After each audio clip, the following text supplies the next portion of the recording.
megang uang banyak. Ternyata di polsek diinterogasi dengan polisi sudah dijual.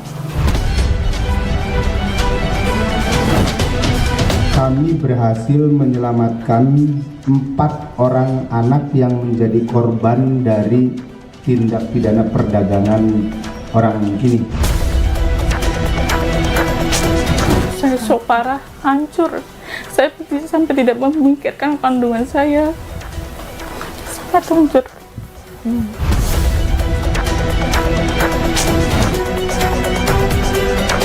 Tersangka WN mengaku telah menjual anak tersebut sebesar 35 juta.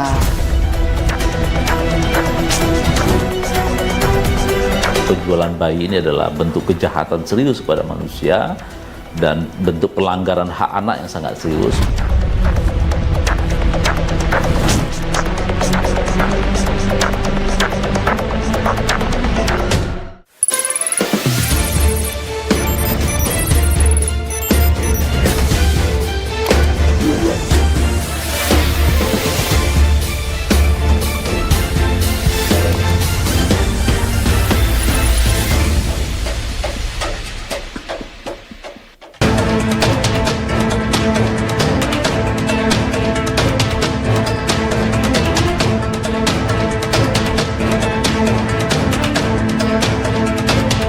Demi uang 17,5 juta rupiah, seorang ibu berusia 25 tahun tega menjual anak kandungnya yang masih balita. Sang ibu diamankan polisi bersama 9 orang lainnya yang diduga bagian dari sindikat. Apa penyebab sang ibu tega menjual anak kandungnya sendiri dan bagaimana proses penangkapan sindikat jual beli anak ini? Bersama saya Arlisa Hadi, inilah iNews 5.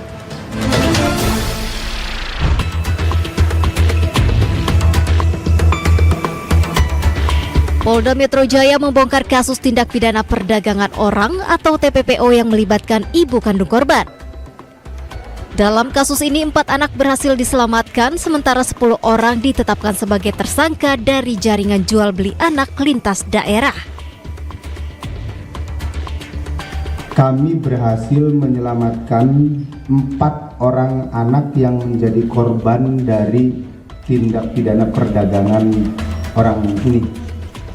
Dan ke-4 orang korban anak ini saat ini sedang dalam proses perawatan pada Dinas Sosial DKI Jakarta.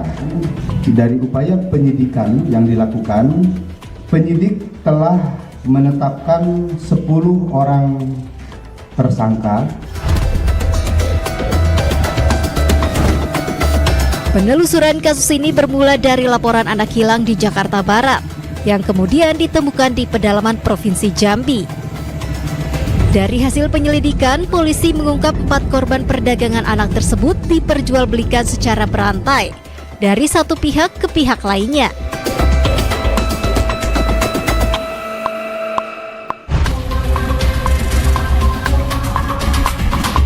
Pemirsa iNews 5, saat ini tim tengah menuju ke rumah salah satu keluarga dari korban TPPO yang dimana lokasinya ada di kawasan Jakarta Pusat. Langsung saja kita menuju lokasi.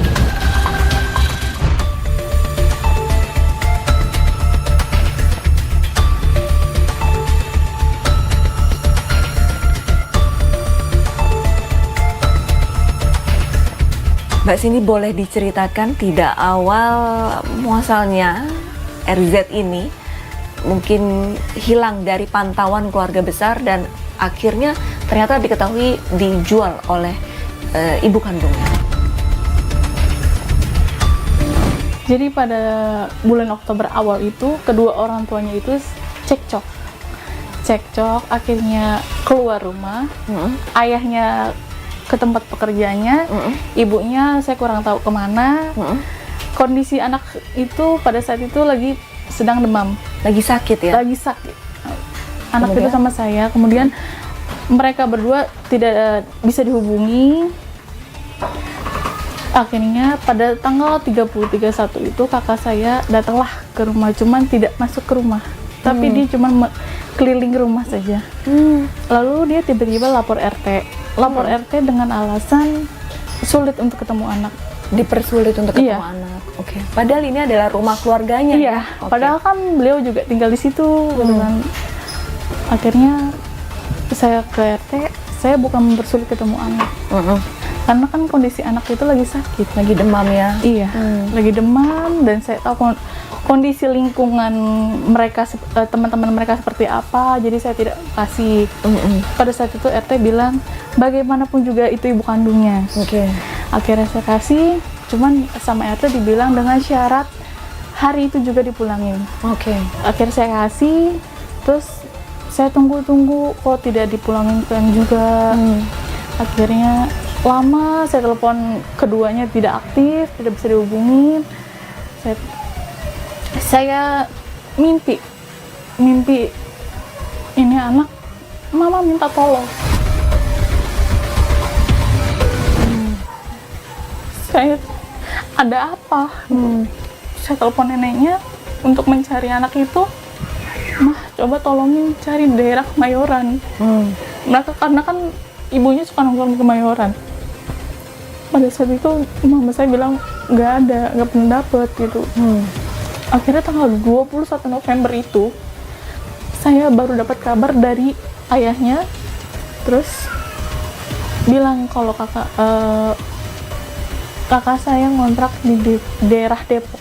Ngontrak di daerah Depok. Cuma mereka katanya sih kakak saya megang uang banyak. Saya langsung pada tanggal 21 itu pagi saya langsung datang ke Depok. Namun di Depok saya mendapatkan kontrakannya, tidak ada penghuninya, tidak ada kakak saya. Cuma saya nanya warga sekitar, pernah nggak lihat anak kecil ini? Kata mereka tidak pernah. Dari awal mereka ngontrak tidak ada anak kecil. Pikiran saya makin kacau, akhirnya saya dapat informasi lagi ketika kakak saya sering nongkrong di daerah Jakarta Kota, di Kota Tua. Saya melihat kondisi Kota Tua itu tidak bisa ada yang ngamanin. Saya sama neneknya langsung ke Taman Sari, cuman saya belum membuat laporan. Saya cuma duduk hingga larut malam. Saya mendapatkan beliau lagi nongkrong di situ. Saya langsung lari ke polsek. Saya meminta tolong. Pak, saya minta tolong gitu. Kenapa gitu? Ponakan saya belum pulang gitu. Terus saya mendapatkan kabar yang tidak enak kalau kakak saya megang uang banyak. Faktanya kakak saya itu tidak kerja, teman-temannya pun ya seperti itulah, seperti anak-anak jalan kayak gitu. Uang itu dari mana? Saya takut, saya udah kesana tapi tidak pernah ada yang lihat anak kecil. Akhirnya saya ditolongin dan kakak saya lagi nongkrong. Saya cekcok dengan kakak saya di taman. Mereka dibawa ke polsek, ternyata di polsek diinterogasi dengan polisi, sudah dijual. Kemudian pada saat Mbak Cindy dan keluarga besar mendengar korban telah dijual oleh ibu kandungnya, seperti apa? Saya sok parah, hancur. Saya sampai tidak memikirkan kandungan saya. Sangat hancur. Ya saya pikirkan tuh anak kondisinya kayak gimana.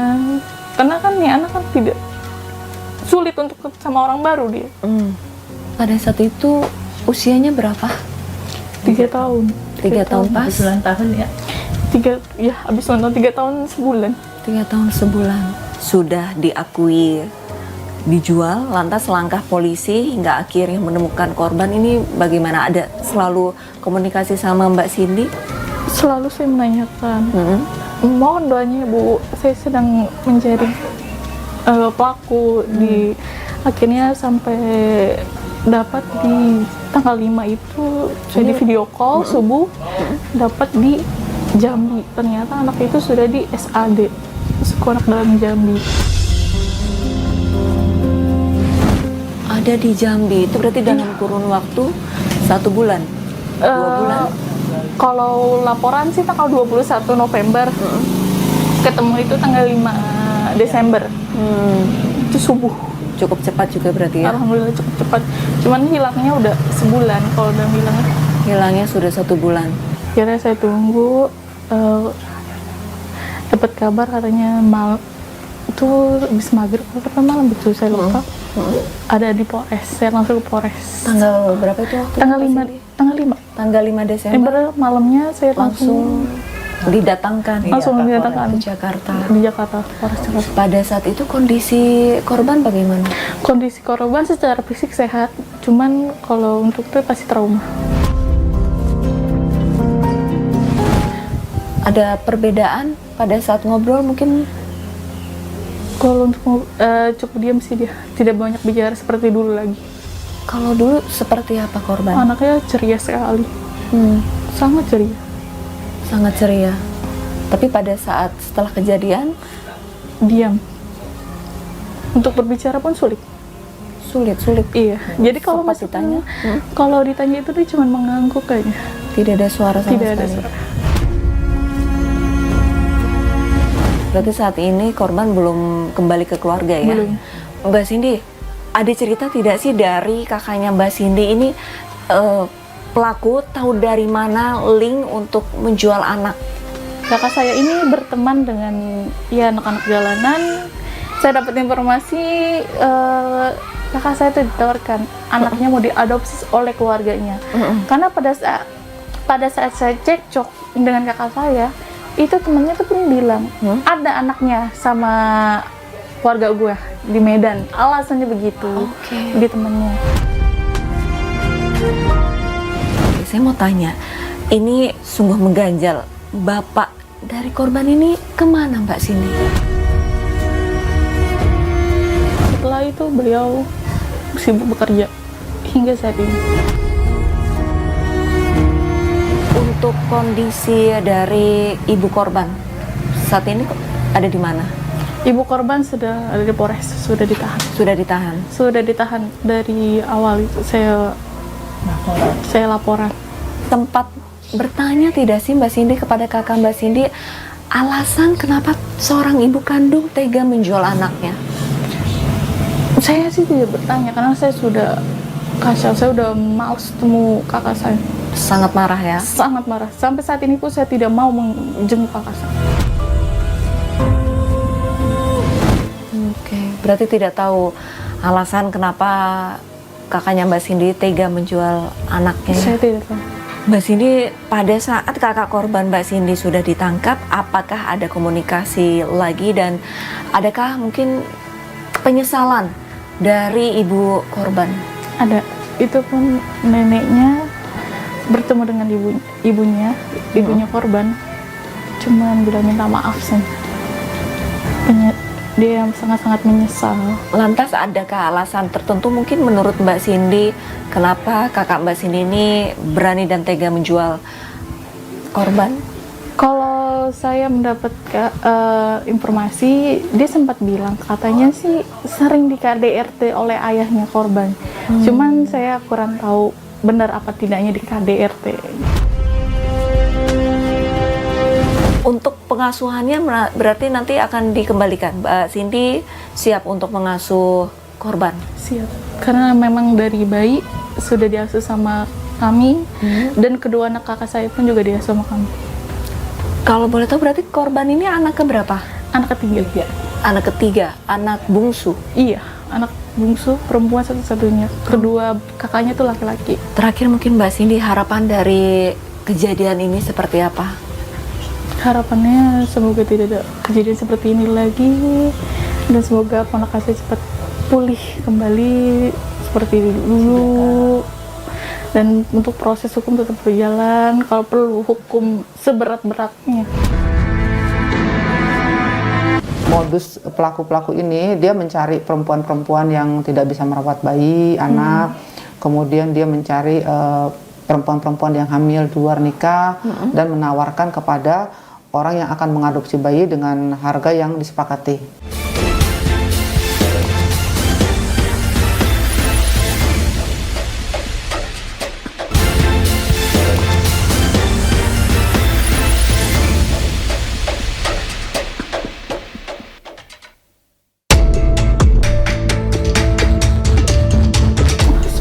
parah, hancur. Saya sampai tidak memikirkan kandungan saya. Sangat hancur. Yang saya pikirkan tuh anak kondisi kayak gimana. Karena kan nih anak kan tidak sulit untuk sama orang baru dia.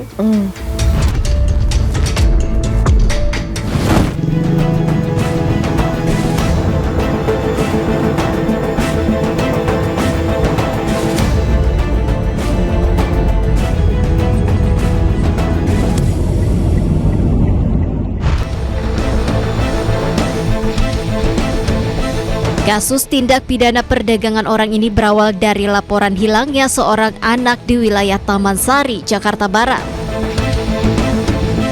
Hasil penyelidikan mengungkap anak tersebut dijual oleh IJ, yang merupakan ibu kandung korban senilai 17,5 juta rupiah.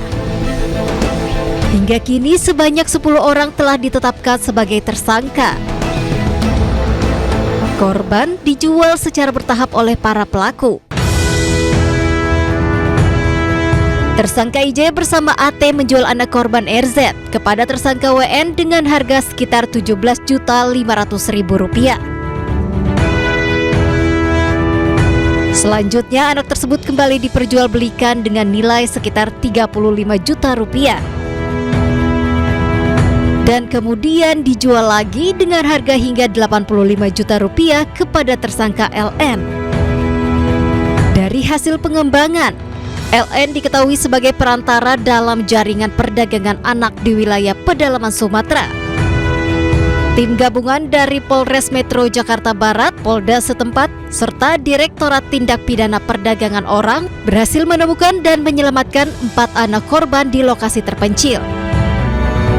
Keempat anak tersebut langsung dievakuasi dan dibawa ke Jakarta untuk mendapatkan perawatan medis dan pemulihan psikologis di bawah pendampingan dinas sosial.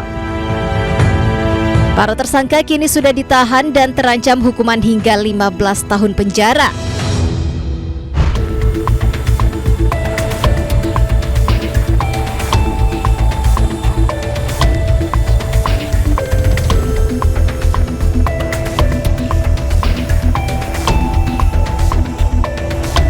Bu Nunu, bisa diceritakan tidak sih Bu untuk kronologi pengungkapan penemuan 4 bayi yang diduga menjadi korban TPPO, Bu? Jadi berawal pada hari Jumat, tepatnya waktu itu ya Mbak ya, pada tanggal 21 November 2025, sekitar pukul 14.00 di Pinangsia, Taman Sari, Jakarta Barat, adanya keributan antara saksi CN dan tersangka IJ, di mana CN ini adalah nenek dari korban. Nenek dari korban. Iya, dan IJ ini ibu dari korban, ibu kandung ya Mbak ya. Kemudian saksi CN bersama dengan saksi IJ dibawa ke polsek karena ribut, dibawa ke polsek. Sesampainya di Polsek Taman Sari, Jakarta Barat, CN menjelaskan bahwa pada tanggal 31 Oktober 2025 tersangka IJ mau membawa anaknya yang bernama RZ. Kemudian dia izin kepada orang tuanya. Orang tuanya sebelumnya tidak memberikan, tapi dengan alasan dia mau bawa anaknya main, akhirnya diserahkan oleh nenek korban. Setelah itu tersangka tidak balik lagi, Mbak. Tidak balik lagi ke rumah, sehingga nenek korban pada saat itu yang bernama CN mencari keberadaan tersangka IJ. Setelah bertemu dengan tersangka IJ, saksi CN menanyakan keberadaan anak RJ tersebut. Tersangka NA menerangkan, temannya tersangka IJ menerangkan bahwa anak tersebut tinggal di keluarganya di daerah Medan. Pada saat itu saksi CN tidak percaya begitu saja dan terus mendesak tersangka IJ menanyakan keberadaan anak tersebut. IJ merupakan ibu kandung korban mengatakan bahwa telah menjual anaknya dengan harga 17 juta rupiah kepada tersangka WN. Diketahui bahwa yang berkomunikasi dengan tersangka WN, ya ini tersangka AT, ada tersangka lain lagi yang berkomunikasi. Nah, setelah itu anak RJ diserahkan kepada tersangka WN di daerah Kota Tua dan akhirnya anak RJ dibawa oleh tersangka WN dan tersangka EB ke daerah Wonosobo. Berarti dari Kota Tua langsung dibawa ke Wonosobo. Jalur darat atau kereta atau pesawat? Naik kendaraan. Kendaraan darat berarti? Darat, ya. Oke.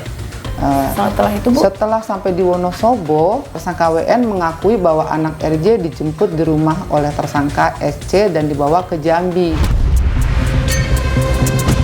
Tersangka WN mengaku telah menjual anak tersebut sebesar 35 juta. Mengetahui hal tersebut, anggota Polsek Taman Sari dengan Polres Metro Jakarta Barat langsung menuju ke Jambi. Langsung ke Jambi. Dan berhasil mengamankan tersangka EM dan tersangka SC. Tersangka EM dan tersangka SC mengaku bahwa telah menjual anak dan menyerahkan anak RJ kepada tersangka RN di daerah pedalaman Jambi, Mbak. Berarti bukan di kotanya ya, Bu? Bukan, udah di pedalamannya, Jambi. Kemudian tersangka RN dan tersangka RJ mengatakan bahwa anak RZ dirawat oleh salah satu masyarakat orang pedalaman di Jambi. Hingga akhirnya anak RZ berhasil diamankan oleh kami dibawa ke Jakarta. Total yang diamankan dan ditetapkan sebagai tersangka ada berapa banyak orang, Bu? Total tersangka yang kita amankan dan kita tahan saat ini berjumlah 10 tersangka. Sudahkah ada hasil interogasi alasan kenapa pelaku ibu kandung korban ini tega, Bu, menjual anaknya sendiri? Alasan si pelaku IJ ini dia menjual anaknya karena kebutuhan ekonomi, karena yang bersangkutan juga tidak bekerja, dia juga pisah dari suaminya. Itu polisi menemukan ada berapa anak, Bu? Pada saat itu kami mengamankan ada 4 anak. 2 bayi yang masih ada tali pusarnya, satu anak usia 6 tahun, kemudian korban sendiri 3 tahun. Untuk kondisi bayi-bayi tersebut pada saat pertama kali ditemukan oleh pihak kepolisian bagaimana, Bu? Apakah ada luka-luka atau lusuh atau bagaimana, Bu? Mungkin bisa diceritakan. Kondisi bayi pada saat kita temukan di TKP, kami langsung bawa anak dan bayi tersebut ke rumah sakit, kemudian dilakukan pemeriksaan oleh dokter dan dinyatakan oleh dokter anak tersebut dalam keadaan baik dan sehat. Dari keempat anak ini, apakah keempat-empatnya asalnya dari Jakarta atau ada dari wilayah lain? Karena mengingat dari Jakarta sempat dibawa ke Wonosobo. Untuk asal anak yang sudah kita terima ya, Mbak, ya, datanya ada yang dari Jakarta dan ada yang Jogja. Oh iya.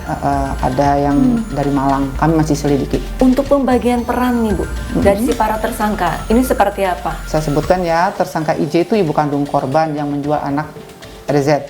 Kemudian tersangka AT perantara antara tersangka WN dan tersangka IJ. Tersangka WN membeli anak RZ dari tersangka IJ. Selanjutnya tersangka EB menemani tersangka WN sebagai supir mengambil anak RZ di Kota Tua. Jadi supirnya juga ada perannya. Tersangka SU menjemput anak RZ dari tempat tersangka WN ke Wonosobo dan ke Jambi. Kemudian tersangka EM membeli anak RZ dan tersangka WN menawarkan tersangka LN. Berarti bisa dikatakan untuk pembeli terakhir ini ada di mana, Bu, lokasinya? Di pedalaman Jambi. Pada saat pembeli terakhir, harga anak ini apakah 35 atau justru naik lagi, Bu? Pembeli terakhir anak ini naik lagi menjadi 80 juta. Bu, motif ataupun modus dari para pelaku ini seperti apa? Apakah bujuk rayu uang atau bagaimana, Bu, kepada si ibu kandung korban ini? Modus pelaku-pelaku ini dia mencari perempuan-perempuan yang tidak bisa merawat bayi, anak, kemudian dia mencari perempuan-perempuan yang hamil di luar nikah dan menawarkan kepada orang yang akan mengadopsi bayi dengan harga yang disepakati. Ada indikasi tidak sih, Bu, untuk mungkin orang tua asuh yang di pedalaman Jambi ini pure diasuh mereka atau ada indikasi dijual di luar negeri, Bu? Sampai terakhir kami mengamankan anak RZ ini, mereka memang ibu angkat si anak RZ ini. Untuk rencana bayi-bayi ini kan sudah diamankan gitu dari pihak kepolisian. Betul. Akan dikemanakan, Bu? Jadi sampai saat ini bayi dan anak yang telah berhasil kami amankan ditempatkan sementara di panti sosial milik pemerintah ya, Mbak. Selanjutnya kami juga melakukan penelusuran identitas dan pencarian keluarga kandung masing-masing anak secara menyeluruh dan berkoordinasi dengan lintas wilayah untuk memastikan kebenaran hubungan biologis dan mencegah klaim sepihak. Akan dilakukan pemeriksaan uji DNA terhadap pihak yang mengaku sebagai orang tua atau keluarga kandung. Hukuman, Bu, dari para tersangka karena kan perannya berbeda-beda. Minimal berapa dan maksimal berapa dari peran masing-masing, Bu? Bahwa dalam perkara perdagangan anak ini, pada tersangka terancam dengan pidana hukuman penjara maksimal 15 tahun. Terkesan muram gitu, terus pucat, letih seperti lelah karena memang perjalanan dari jauh ya, dari korban di Jambi ke Jakarta, sehingga sangat lusuh, pokoknya bener-bener nggak ceria gitu.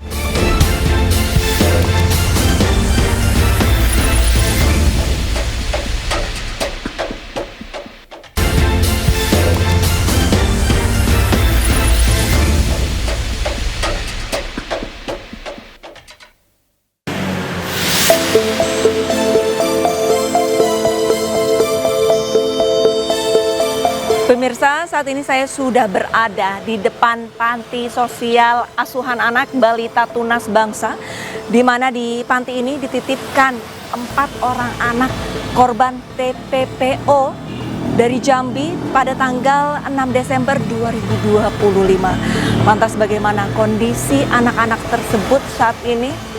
Ikuti penelusuran saya.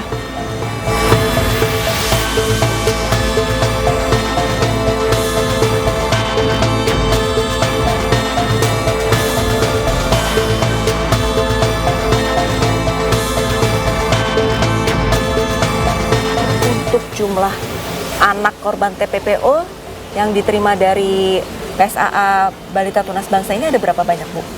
Untuk yang korban TPPO ada 4 orang, 4 orang. Laki-laki 1, 3 wanita. Yang wanita. Kalau untuk range usianya berapa, Ibu? Range usianya untuk laki-laki 5 tahun, yang usia perempuannya ada yang usia 3 tahun 2 bulan dan yang anak bayinya 6 bulan. Ada yang masih bayi, Bu? Betul, 6 bulan.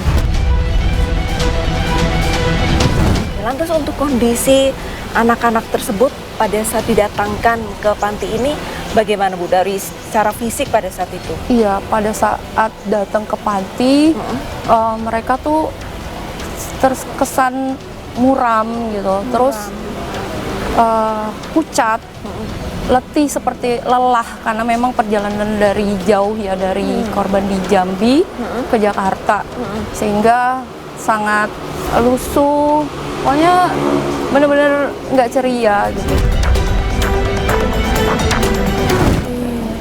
Berarti keempat anak tersebut sudah tinggal di sini berapa lama, Bu? Kurang lebih datangnya di panti ini dari tanggal 6 Desember 2025. Oke, berarti kurun waktu kurang lebih 2-3 bulan. Betul.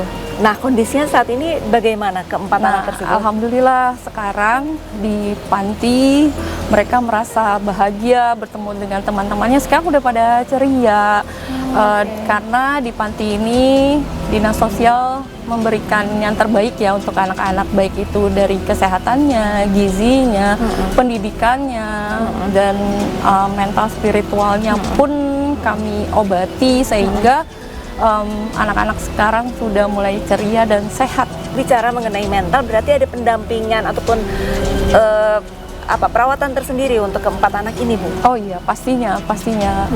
Karena kan kita ada SOP-nya, diberikan makan 3 kali sehari dan 2 kali snack. Terus untuk pendampingan psikologisnya, apakah ada memang perawat tersendiri untuk mengajak main keempat anak ini supaya bisa kembali ceria, Bu Rida?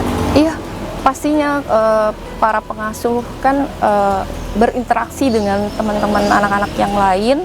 Cuman kalau secara tersendiri enggak ya kan. Bu, ini kan karena keempat anak ini korban dari TPPO begitu, apakah dari kepolisian mungkin menyelidiki siapakah orang tua dari keempat anak-anak ini? Ibu dapat informasi tersebut tidak? Iya, kami mendapat informasi bahwa dari salah satu anak korban TPPO ini sudah ditemukan siapa orang tuanya, dan sudah ditengok oleh kakek, nenek, dan om tantenya. Udah pernah datang ke panti ini. Setelah ditengok, apakah ada keinginan dari pihak keluarga untuk mengambil? Rencananya seperti itu. Oke. Sepertinya sedang dalam proses, karena kan nggak semudah itu ya, karena ada alur dan prosesnya untuk bisa keluar yang dititipkan dari panti. Yang ketiga anak ini nantinya apakah akan selanjutnya diasuh di sini? Untuk ketiga anak ini kebetulan juga memang karena dari awal datang dia tidak mempunyai identitas, kami sudah melakukan pemrosesan NIK, akte kelahiran, untuk dimasukkan ke kartu keluarga panti, dan itu sudah berproses ke Dinas Pendudukan dan Catatan Sipil. Kira-kira kalau saya jenguk anak-anak di atas bisa? Oh, bisa, silakan. Boleh, Bu? Boleh. Mungkin bisa ditemani sama Ibu? Iya, silakan. Boleh. Oke. Silakan. Seizin pengurus panti asuhan, tim iNews Files diperkenankan menjenguk 4 balita korban TPPO di ruangannya. Sayangnya saat tim tiba hanya ada 2 anak yang masih terjaga, sementara 2 lainnya sedang tidur pulas di kamarnya. Balita yang saya temui terlihat sehat dan tidak rewel saat digendong.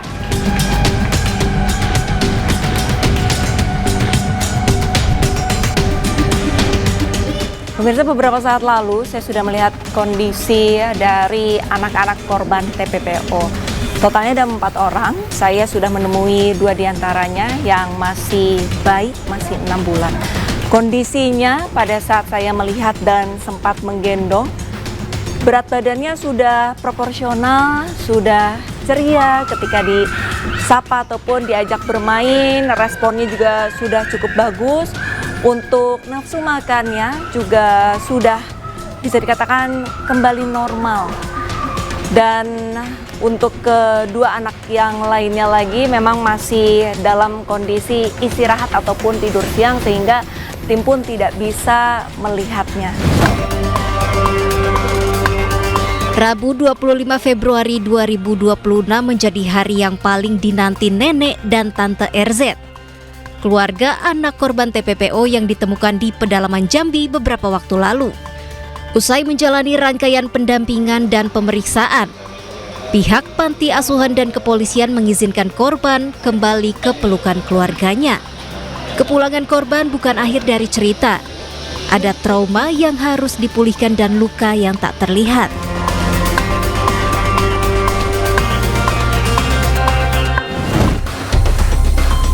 Kita mengecam ya terkait kasus yang terus berulang, yang dimana pelakunya tidak jauh-jauh ya, yaitu keluarga itu sendiri.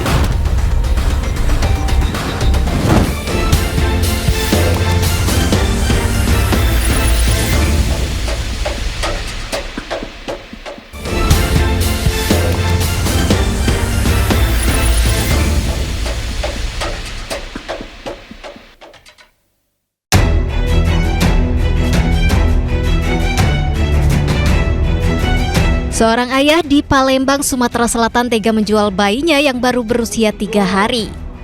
Hengki Ardiansyah tak berkutik saat diamankan anggota Subdit PPA Polda Sumatera Selatan di sebuah parkiran yang tak jauh dari rumah sakit tempat istrinya melahirkan. Modus penjualan bayi dilakukan dengan cara menawarkan adopsi melalui media sosial Facebook seharga 52 juta rupiah. Pelaku mengaku nekat menjual anak kandungnya karena terhimpit ekonomi. Inisial HA ya, inisial HA ini memposting di Facebook ini dengan tulisan seperti ini, menawarkan dengan ada nomor yang bisa dihubungi. Kemudian dari pelaku ini meminta sejumlah uang sebesar 52 juta. Kini pasangan suami istri tersebut masih menjalani pemeriksaan di Mapolda Sumatera Selatan. Sementara bayi tersebut ditempatkan di keluarga ibunya dengan pemantauan polisi.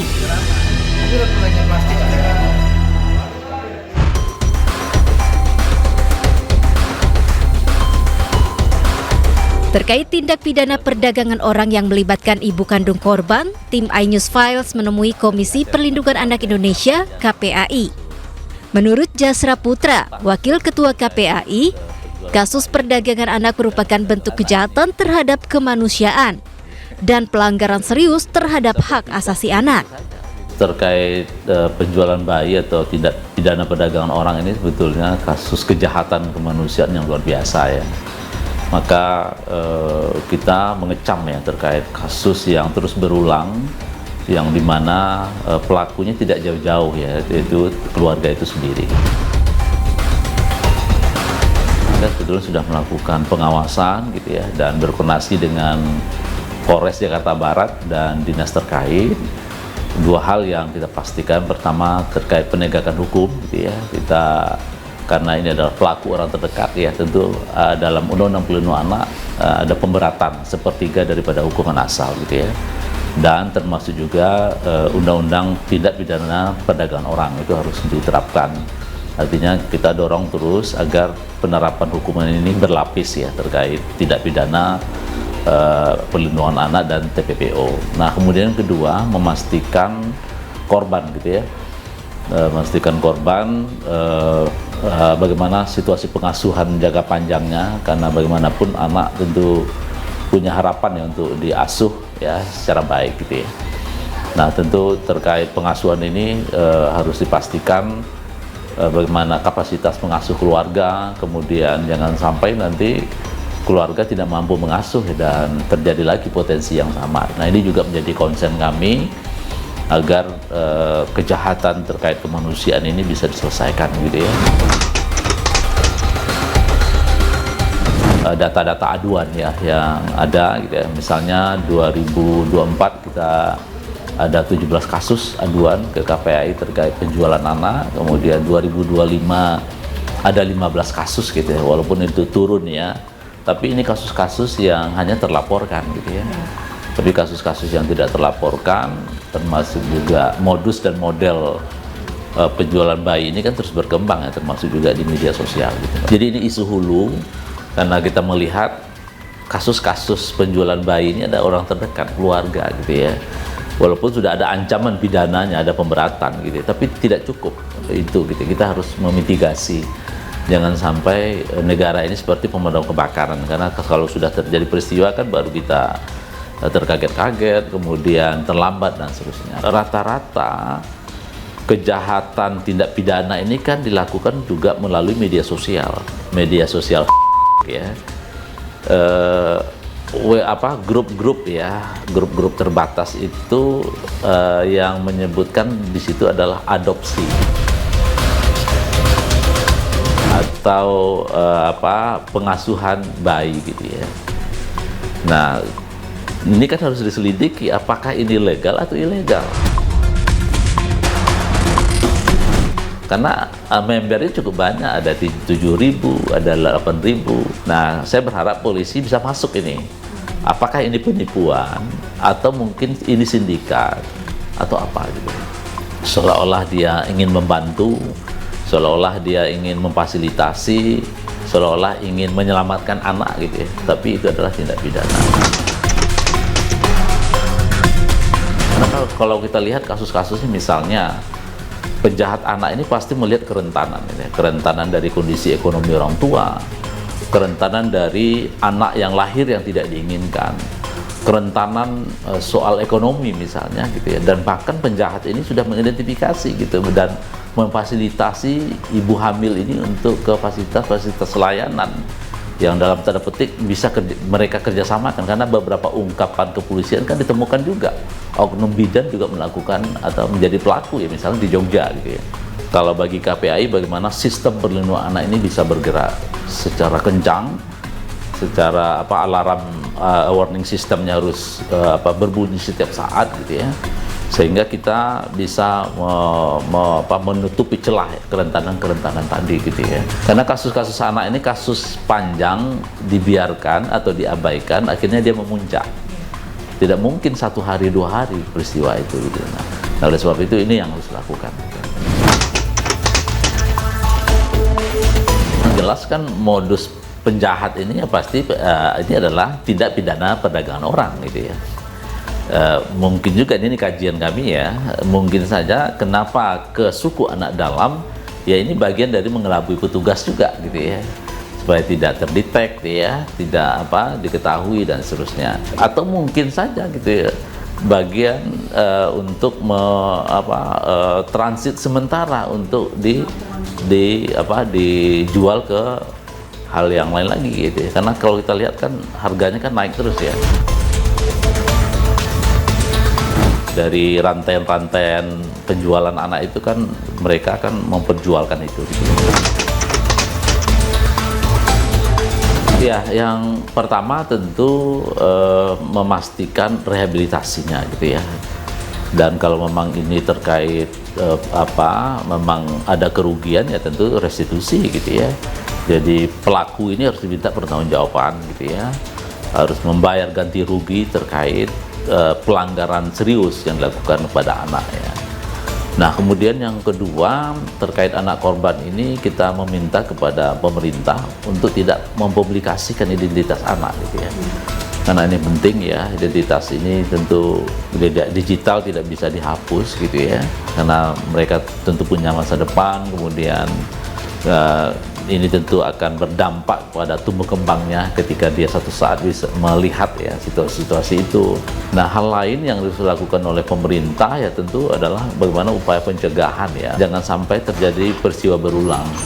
Karena kan kalau kita lihat kasus Bilqis ya dengan kasus yang terbaru yang ditemukan oleh Polres Jakarta Barat ini kan cukup dekat waktunya. Ya, jadi ini berarti kan kasusnya berulang dengan tujuan yang sama kan, ke oknum suku anak dalam ya. Nah, saya kira ini harus dilihat gitu ya, apakah selama ini oknum atau masyarakat kita yang ada di suku pedalaman itu tidak mengetahui terkait regulasi perlindungan anak misalnya, tidak mengetahui terkait undang-undang tidak pidana perdagangan orang gitu misalnya gitu ya. Nah, ini kan menjadi PR kita terkait sosialisasi dan edukasi kepada masyarakat kita yang berada di sana gitu ya. Menyampaikan bahwa tindak pidana perdagangan orang atau penjualan bayi ini adalah bentuk kejahatan serius kepada manusia dan bentuk pelanggaran hak anak yang sangat serius, maka kita harus stop gitu ya. Kita harus gerakkan gitu, kita pastikan gitu tidak ada terjadi lagi gitu. Kalau katakanlah dia kan salah satu alasannya kan ingin mendapatkan keturunan dan memperbaiki keturunan. Ini alasan yang kita dapatkan dari pemberitaan dari teman-teman media gitu ya. Nah, bisa mereka melakukan adopsi dan itu harus melakukan tata cara dan prosedur yang ada di pemerintah daerah gitu ya. Bagi pemerintah, saya kira harus melihat lagi regulasinya. Apakah regulasi yang tersedia cukup kuat, cukup kokoh untuk melihat atau menjawab persoalan-persoalan anak kita gitu ya. Kalau tidak ya maka kita harus merevisi, memperbaiki. Sosialisasi, edukasi di era digital melalui teman-teman media, TV dan seterusnya ini harus dikencangkan gitu ya. Karena melalui pemberitaan ini kan masyarakat kita terpapar ya.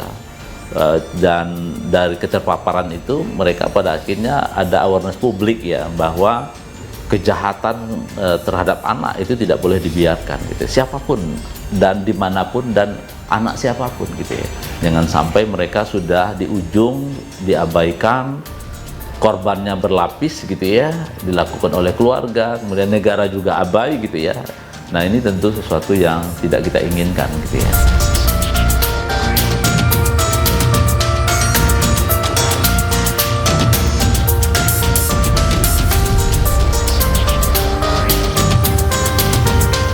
Sungguh ironis, anak yang seharusnya tumbuh dalam pelukan kasih sayang justru dianggap seperti barang yang dengan mudahnya diperjualbelikan. Kasus perdagangan anak oleh ibu kandungnya telah menggerus sisi kemanusiaan. Perdagangan anak adalah kejahatan serius yang tidak dapat ditoleransi. Siapapun tak boleh diam, harus berani bongkar agar kasus perdagangan orang tak lagi terjadi. Jadi jangan bilang Anda tidak tahu permasalahan ini, karena kami sudah memberitahukan.